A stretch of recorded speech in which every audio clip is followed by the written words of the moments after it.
We're good. So just personally, even though this topic came to you as a result of the personal tragedy that you don't want to talk about that at all. hmm I don't want to talk about the person about that. I do have a short story, not to that personal tragedy because that's so new.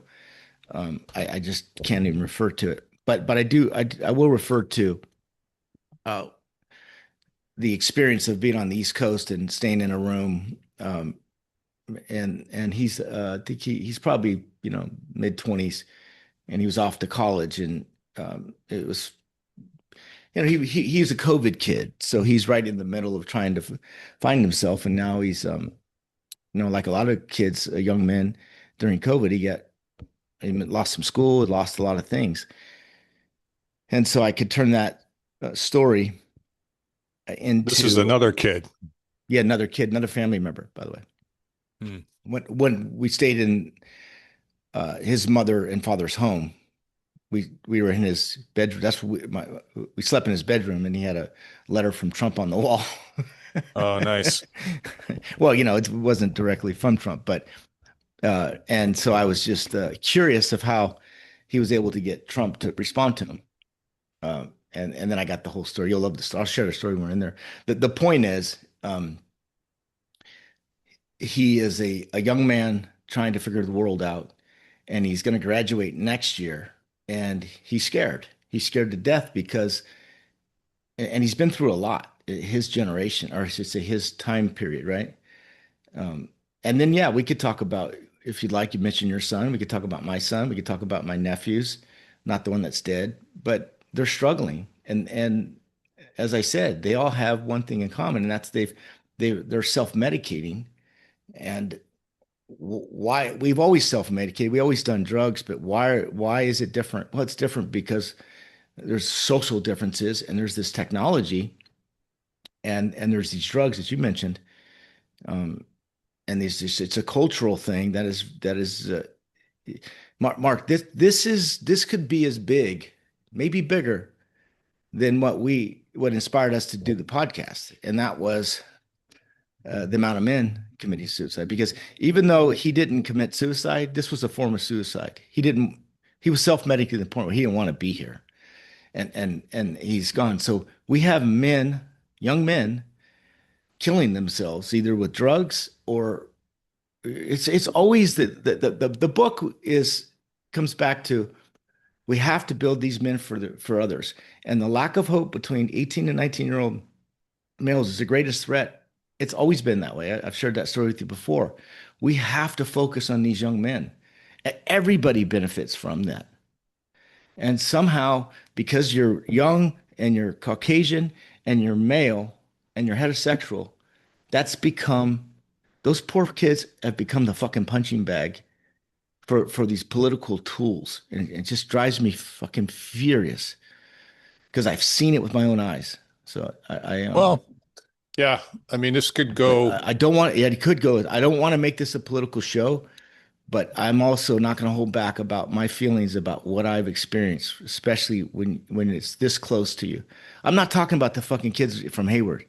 In fact, I think they got it better, quite honestly. I really do, for for Well, for different yeah, reasons. yeah. I think the fewer options is beneficial.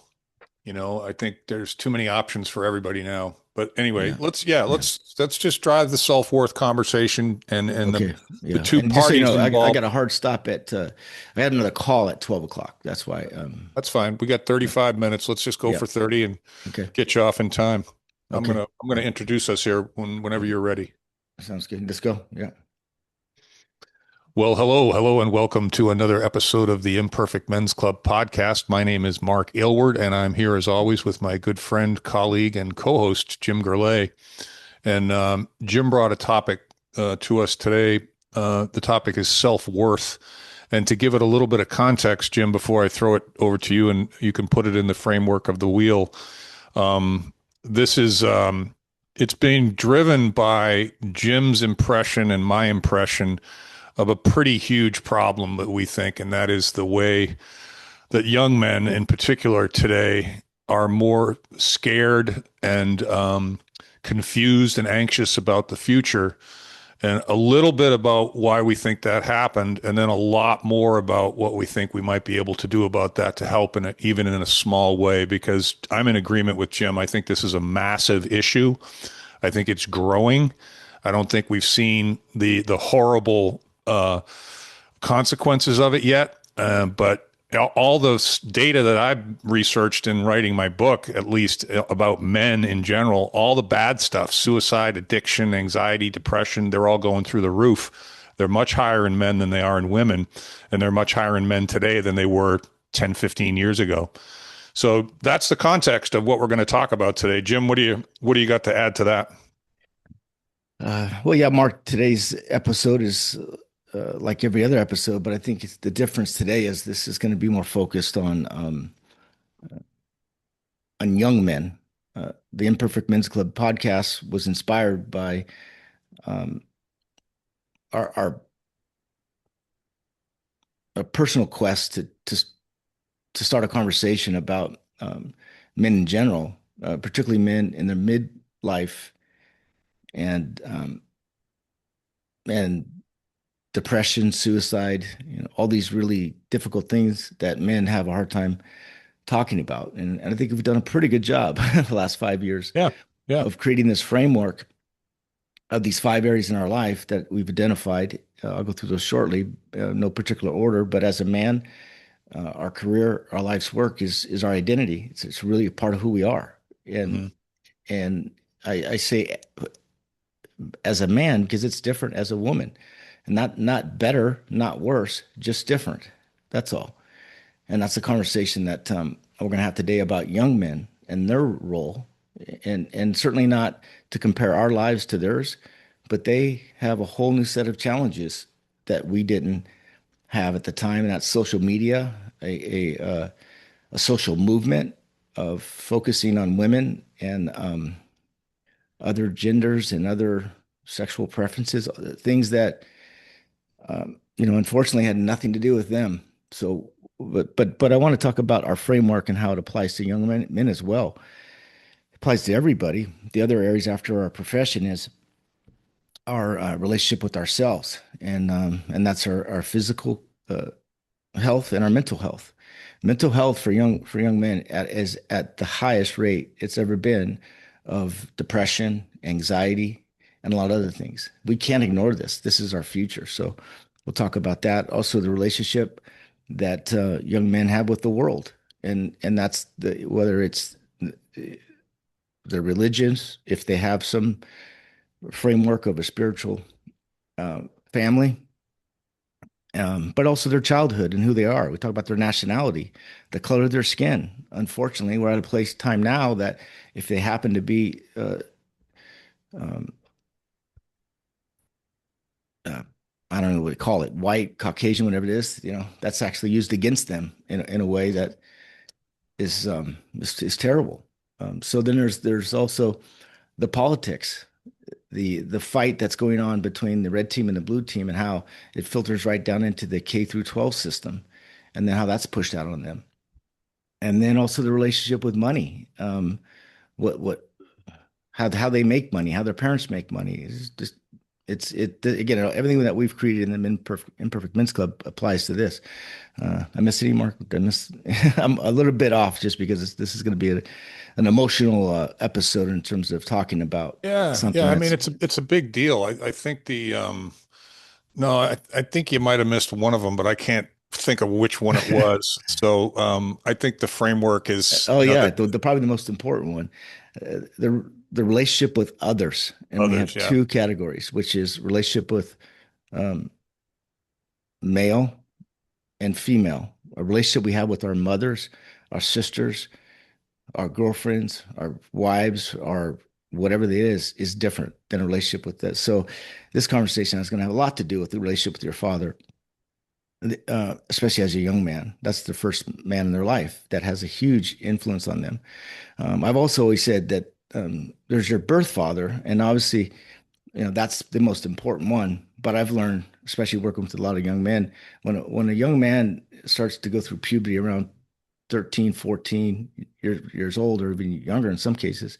In my case, it was younger than that. It was you can't have two men in one home. So there's going to be a conflict with their father, and that's very natural. And often that secondary role model, whether that's a coach, a teacher, could be an uncle, could be a neighbor in my case, was had a huge impact on me. And a lot of what he did was just reinforce what my father was doing the best he could. But my Hmm. father and I were very, very different people. So I learned to appreciate who he was, but we had very different personalities. So, but today again, I want to focus on how self-worth is such an important part of a young man's life, particularly early on as he's trying to develop that is that. Yeah, yeah. I think that, we agreed to try not spend too much time on how we think this happened, but first some context, and then we can move on into what we believe might be helpful things to think about regarding solutions. My personal opinion is we've completely emasculated men over the last 10 or 15 years. And you can say that's because of the women's movement, and there's a lot of stories in there, whatever. But I think that's true. And the other thing, the byproducts of that are when we were young men, we used to celebrate the differences between men and women. And now we're trying to eliminate the differences between men and women. And we're trying to make men and women be the same. And they're not the same. They never have been. They never will be. So some of what I think is involved in the solution is people like you and me, men that agree with us, that have the ability to mentor younger men or have sons of their own, need to push back on Hmm. we're not tolerating this message anymore. And I think the way that they've done it is to take a word like masculinity, for instance, and say that's toxic. Well, Hmm. masculinity, there's nothing toxic about masculinity. There's something toxic about bad men, but Hmm. there's nothing toxic about good men. And as you've said a couple times in the pregame and now, good men make the whole world a better place. Hmm. It's Yeah, better yes, for it's women. It's better for kids. It's better for other men. It's better for everyone. yeah, yeah. Mark, I'm glad you mentioned that because again, you've raised two beautiful, strong, independent women. So it's not that this is not an episode about the importance of having educated, strong women that could be make decisions. And I certainly have a daughter the same way, college educated, and so this is not at all a knock on to women, but we've put so much focus on women and everybody else that we forgot about these young men, this group, particularly this one group. And the statistics don't lie; they are self-medicating. So today we're going to use two definitions of words. I always like to pick a self hyphen. It starts always with the importance of self-awareness. This is a self-awareness episode in that we have to be self-aware of really what's going on to our own children. Mark has a son um, in his late 20s. I have a son in my early 30s. I have nephews. This is personal today because we're not talking about just some abstract group of people. We're talking about people that are young men that are trying to figure it out Well, I right mean, now. you in your personal circles of friendship and your Yeah. business circles, you talk to men all the time. You talk to women all the time. I talk to men as a primary purpose. So Hmm. we've both been gathering a lot of data. These are not speculations. These are Yeah. supported by real life experience and statistics. Yeah. This is Yeah. going in the wrong direction. It's been happening for a long time, and no one seems to want to step up and do anything about it. And the other thing, as I mentioned in the pregame, is we're not having discussions about this. This is the purpose of the Imperfect Men's Club podcast, is to talk Hmm. about things that men don't talk about, right? Yeah. Right. Or don't Yeah. talk about enough, Yeah. right? So, And talk about things that you could do today, not what happened in the past, not what making a prediction and not doing it, but things that we could do today to have an impact. And that's why, as you know, Mark, I've devoted the last close to 20 years of my life to my old high school football program, and very, very involved in mentoring, and it's a great story. And I'll share a little bit about it, but today's not about that. The difference is those kids where I grew up, it's near Oakland, and it's Hayward, California, at Hayward High School specifically. But um, there is no white kids there. I mean, there's maybe on the football team one or two. This is not a conversation about race, but it has to become about race. It has to become about a group because we're forgetting that this one group of young men is really in pain, and they happen to be um, uh, European descent, white, Caucasian. I hate all those labels. Right? They also happen to be um, of middle or upper Yeah, families, I income don't. families. So Yeah, it's not that, and then it's also the, you know, they're yeah, it's just be specific about it, right? I mean, this episode is a little more personal than the other ones because I devoted my whole life to helping these other groups of people, but this is the group I want to focus on yeah. today. I think this, to me, this has nothing to do with what someone looks like. This is just men in general, and I think But that it's become that, Mark. well, Of course, everybody's it's not making about that, but yeah. it's become that, and we It know it it. Let's just it call it what it it is. it's part of the problem. It's part of the problem. It's because We have school we're districts that single out groups of people because of the color of their skin yep. and because of their sexual preference, even before they're old enough to have a sexual preference. And they put a focus on that group of kids and forgot about all these other ones. And that's what happens when you raise one group, you push the other one down, maybe with good intentions. But Yeah, let's just no, stop talking about this dancing around this whole race thing or whatever the fuck you want to call it. It's not something that's in my wheelhouse because I grew up in a very diverse area, and as you know, I guess if it makes anybody happy, I'm not even all European. I have other stuff in me that qualifies me maybe to be in this other stupid group. So it's anyway. Let's move on because well, I'm starting to get irritated. I think at the end of the day, when you talk about what can be done about this, the first step is acknowledging that it's a problem, right? And I think Hmm. there's a lot of people that haven't yet even gotten to that place, No, right? that's right. The second step is to talk about it, right? Hmm. And discuss it and challenge it, whatever it is, Yeah. right? Because in my humble opinion, the two biggest things that help a confused young man are his parents, right? And the other Hmm. people in his life that influence him. And to your point, could be a coach. Coaches do great work. Could be a teacher, but Hmm. teachers can do harm just as much as they can do good. If So they, can parents, by the way. yeah, And so can yeah. grandparents. And And you know what? so environment has a lot to do with this. Yeah. Even if you get it all right, you can still end up with a fucked up kid or you can Yeah. lose a kid. So some of this is chance, some of it is luck. Yeah. But the other part of what you sent me to look over in the materials is having a notion that life is about more than just you, that you're here to help other people too, that Mhm. it's a bigger world.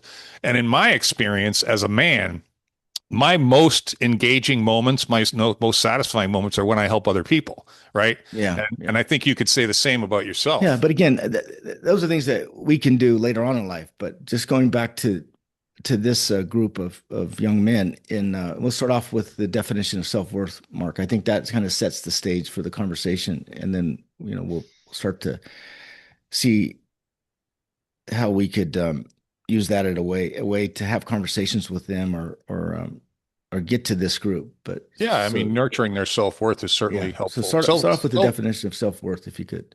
yeah, self-worth is the internal belief that you are valuable, good enough, and deserving of love and respect just as you are. It is an intrinsic sense of value that does not depend on external factors like your achievements, your financial status, your physical appearance, or the approval of other people. And while self-esteem can fluctuate based on daily wins and losses, deep self-worth acts as a steady foundation. It means knowing that your value as a human being remains unchanged, even when you make mistakes or face failure. Yeah, we had a couple of examples that we were talking about before about, in my son's case that, he collapsed a lung a couple of years ago and it ended his addiction to marijuana that the day he got home from the hospital. And I'll tell for the rest of my life, I'll identify that event as saving his life. But, that was an example. If you, as both of us have said many times, it's not what happens to you in life. It's how you respond to what happens to you in life. So yeah, I mean, self-worth is how can you help a young man develop a sense of self-worth? And Mhm. I think that you've got shining examples of that. Yeah, well, I'll share a fun one. This is again just to have some fun as we try to do in these episodes. I was on the East Coast this past weekend, and we were staying at some very good friends' house just for one of the 3 nights. Um, and he was away at college, so he's you know but that making maybe 20 to 22, 23, that age probably, or he's going to graduate next year. But anyway, there was a letter on his wall from Donald Trump. Mm. And it was one of those, obviously, it was a form letter, but, dear blah, blah, blah. Thank you for writing us. We appreciate your interest in civic issues, blah, blah, blah. Um, giving him, encouraging him to speak out more about Hmm. whatever letter that he wrote in order to get this response. And then, of course, best wishes, from Lania and Donald J. Trump. So at first I went, wow, that's, I've seen a couple of them, but you got to write something worth responding to get it. And, but I was also interested in the political, say, landscape of Hmm. where he lives. Obviously I know his parents, great people, but there's, different ideology. So why does he have a Trump letter on his wall? I would say this house is blue. It's not a red house. It's a blue house, Hmm. if you know what I Hmm. mean. Yeah. And not there's anything wrong with that, but so I was just very intrigued by it. And then so later in the day, I asked his mother, "Hey, where did he get that letter?" And she said, I don't know. I really forgot the story. It was a long time ago, and so she called him. He's in college, and he didn't pick up the first time. He calls back, and he's trying to explain to his mom the story. And finally, she just hands the phone to me and says, "Just talk to him." So I said, "Hey," I said his name. I said, "Nice kid." I guess it's been a few years since I met him, but um, hey, how you doing? Catch up. I go, I'm just dying to hear the story. Tell me the story about how you got this. And he starts chuckling because I think he was going to give his mom a different version. I think I don't know. It was just my guess. But it's a mom son dynamic. He says, what it was really about. It was it was a way to poke at our teacher because it was an assignment. He was in the 8th grade, so this is Mm. Trump's first term. Keep that in Mm. mind. And the assignment from the school was the history teacher apparently was very, very liberal and did not like Trump and was very, very vocal about it during class. But so him and his friends all collaborated to write a letter, and it was to get her to mess with her like kids do, right? That's why Hmm. I love this kid. He's 14 years old. He's already having fun. He's pushing back on the system. So Fucking with his teacher at that's 14. all, God, Mark. It God was bless him. all about fucking with this 8th grade teacher, right? This is why I so much appreciate the story. They write this letter, and somehow he says and I don't know if we were running out of time. He didn't know exactly what the topic was. All he knew that he wanted to win the contest because when they responded, they had to send the letter to the teacher. So she got a letter from Donald Trump, and that was their ultimate goal, was to make sure that when the letter came, that she had to actually open up the letter from Donald Trump and then read it to the class or whatever it was. So Hmm. that it was a victory from their perspective because they got to poke at their teacher Yeah, that's funny. for being such a for disliking Donald Trump. But the conversation continued, and I said, "How you been? How things going?" And he says, "It's going good," but he sounded scared. He sounded concerned about his future.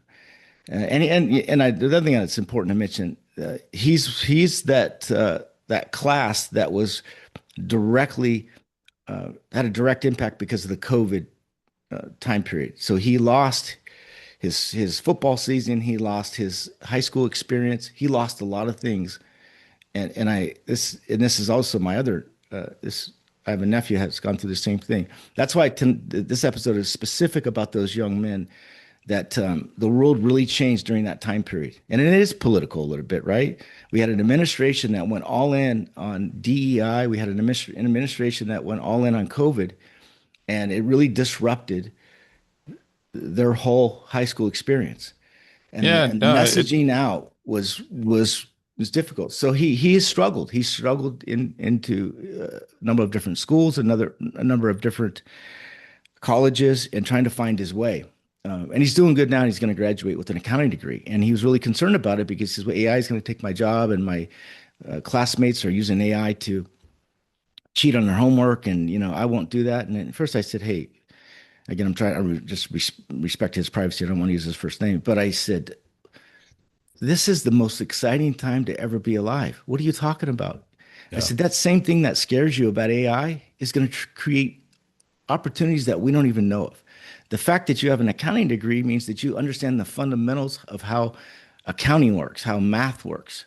So it's in life, it's really about finding your way and getting passionate. The future is people like yourself that have a mind that can be creative, that can. He's very good. He's very personal. These are skill sets. These are soft skills that will have a huge amount of value because your colleagues don't have that, or your student, especially in accounting and those fields. So it was really more of a inspiring talk to remind him about how exciting the world's going to be. It's scary because, of course, the jobs that his parents have and that his where he grew up in, that's all going to change. At the end of the day, everything in life is it's not what happens to you; it's how you respond what happens to you. You And know, it's yeah, what's interesting, Jim. I want to get a couple things out before I forget about them. But, the number one, how can we help these young men? By doing exactly what you just did there. You had an encouraging conversation with him, and it probably sat pretty well with him. He's probably still digesting that, I would imagine, because he Mhm. probably hasn't heard a lot of that kind of encouragement. And that's another one of the problems, right? The government has been, That's among right. other things, and the academic institutions have basically spent the last 10 or 15 years scaring young people, Yeah. whether it's climate change or COVID or the war or whatever. Yep. It's this massive push to scare in order to control. And Hmm. and you could argue that that's been going on forever, but it's really it's amped up right now because and just take social media alone, you have Hmm. 1,000 different outlets to consume this information from, and 50% of them are saying one thing and 50% of them are saying another thing, Hmm.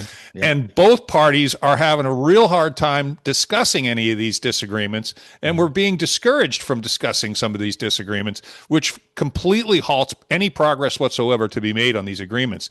So Hmm. it's swirling around in the academic institutions, in the political Yep. institutions, in the civic institutions, and it's really everywhere now. And I said to you before, my dad loves this saying: you can't make any progress if you can't discuss things. Hmm. And Yep. if you take fear on top of no discussion, of course you're going to have anxious young men. Hmm. And so I think Yeah. I think that's part of the solution, is just talking about it. Yeah. Well, also what I was hoping to impress upon him is that um, these difficulties in life at the moment are really difficult, but that also makes you unique. It's almost your secret sauce. It gives you that edge.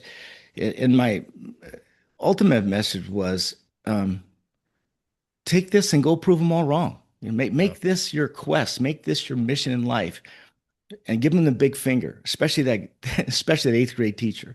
If that's what it takes, like this isn't bad. Don't think of this as bad. Mm-hmm. And then I remember we having a conversation with his mom on the car. She's dropping off at the airport, and I said, and again, she's very bright. It was a great woman, super funny. And she said, I said, hey, I have one question. No, that's right. She was asking like, hey, I'm glad you got a chance to talk to him. I said, yeah, sometimes, like I said, it's not just about his relationship with his father. It's about these other male role models that can have an influence on him. So it's not that you're doing anything wrong as a parent. It's just that he needs to get into a different environment. And so the best thing for him to do is probably get off the East Coast or wherever he's at and go and experience things. He has to become a man. And I think women, mothers by nature, sometimes do so much for them with good intentions that they get in their own way. He needs to become a man. He needs but I also, I said, when you're speaking to men in general, but specifically young men, the message has to be simple. And I said, I have one question for you. Based on what he's experienced the last 6 years, this is all about the same time period when COVID, I said, do you believe he got a shit sandwich? And she goes, yeah, he absolutely got a shit sandwich, right? He got a shit sandwich and had to go to these different schools. He had a shit sandwich. We had to sit in his bedroom for 2 years. He got a shit sandwich. I go, right. Okay. So tell him that. Tell him, hey, I did the best I could and I made some bad calls, but it was with good intentions, right? We didn't know. So I think she had already had that conversation with him. So that was kind of good. I said, now that he had a shit sandwich, say, I learned this early on in life, turn shit into sugar. Well, Because tell them like it is. yeah, but Tell them, turn shit into sugar means like this is your edge. Like this, these skill sets of you not fitting in your eighth grade and challenging the teacher, that's a creative mind. That's your superpower. Embrace that for the first time. You've been in, and you've heard me say this before, right, Mark? This is when I started my whole mentoring group with high school. So my job, I call it the last whistle, the last bell. That when you're a high school football player or any sports in high school, that last whistle that blows, you just that's it. You're done. Your coaches and all your juniors and all your teammates, they went on to season two. You're done. You have yep, no value to them. Right when that whistle blew. But the big one, it comes in June. And that's when that last bell rings because they had prepared you for socialism. K through 12 is a socialist system. And then in June, when that bell rings, you're released to capitalism and you wonder why they can't figure it out. Particularly an 18 to 23-year-old male that doesn't have a college education because there's no place for you in this world. It is not an educational system. It is an elimination system. It's not an incarceration system. It is a factory of and it's but I'm also a big I love my country and I think that capitalism ultimately will prevail. So even with all these the changes that are going on in technology, I think AI is going to be the leveling of the playing field, and there's going to be new opportunities for entrepreneurship and new businesses. And yes, I think our K through 12 systems and even our higher education systems become brainwashing machines of an ideology that is not in their favor. In fact, their favor as a young man, and now they can go out and it's another. And you've heard me talk about. That's why I like sports because sports. I really believe deeply that in sports and business, all you have to do is just do what you said you're going to do, which is hard. And as long as you produce a result, nobody gives a flying fuck what you look like. If you yeah. make Well, them money, they'll like you. If you deliver, if you put points on the scoreboard, and you make them money, and I believe ultimately this is a wonderful, an amazing country that allows people to do that. But when you let policy and you let an ideology interfere with that through all these different programs, it's Well, you hit on a couple points there, and I know we're kind of limited on time because you've got another thing to get onto in a few minutes. But what you just described there is, to me, is the first step in the solution is to identifying the issue, right? Which we've done, mhm. and then the worst thing you could do to a young man or a young person of any kind is to confuse him, Yeah, right? yeah, great, And absolutely, and we're doing that on purpose, right? yeah, And then we're wondering why anxiety, depression, and suicide is skyrocketing. yeah, It's like and self-medication, yeah, stop confusing them, stop scaring them. And, hmm let's get back to encouraging strength. hmm Strength is good. hmm Weakness is not good. Weakness yeah, doesn't help anybody. And yeah, being strong doesn't mean that you manipulate or control or influence people, hmm with ill intent. It means being supportive. It means being helpful. It means being a man, you know? hmm And so this whole system that we have now is set up to discourage men being strong. hmm And it's also set up to say that if you don't agree with this particular ideology, we're not going to talk to you about that disagreement because you're crazy or whatever. hmm You're a fascist or a Nazi or whatever. So the system, guys like you and me have to continue to do what we're doing, which is talking about this stuff, encourage other people to talk about this yeah, stuff, and help when you get the opportunity to have a phone call with a young man, particularly one who's in your family. you took the opportunity to encourage him and to clarify some things. Hmm. It's that simple. It just Yeah. needs to be done with persistence and consistently over a long period of Yeah. time to Yeah. turn the ship around. You Yeah. know? I'm going to wrap up if I could, Mark, with these last 5 minutes just to share this because I happen to be in Baltimore. And this is a book that I read years ago. And when I started my nonprofit, I reached out to um, Jack Del Rio at the time. He was the Raiders head coach, or no, he was Jacksonville Jaguars at the time. And then Hmm. my other very, very good friend was the bench coach at the Seattle Mariners. So about that time period when I decided to help our old high school out, which hadn't been touched in 35 years, to redo the facilities and start this program, I came across this book called The Season of Life, and it was about an NFL player. And it was a Pulitzer Prize winning journalist, Jeffrey Marks was his name. And he wrote this book about his experience working for the Baltimore Colts in the summertime of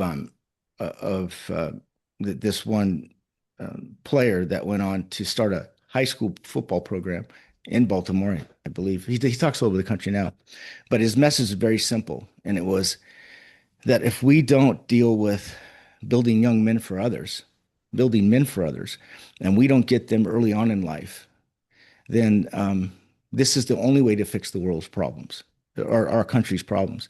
And there was not enough focus. So he did this 20 years ago when he started doing it. And one of the stories in the books was it was the beginning of the season. It was a preseason game, and all the parents were gathering around to for the game to start, and they were doing the warm ups. And one of the parents walked up to the coach and said, "Hey, coach, um, what do you think? How do you think the team's going to be this year?" And he pauses, he looks down, and he looks at the players as they're warming up on the football field, and he says, "I'll tell you in 20 years." Yeah. You Yeah. get it? Yeah. No, it's a great story. I've heard Because you tell it a couple times. yeah, yeah. It's just It, smack dab in the middle about what we're talking about, you yeah, know? and it's cool because even this when I started my program out, it's just about 20 years when those kids we did that first golf tournament we did. It was a huge golf tournament. We raised $100,000 in one day.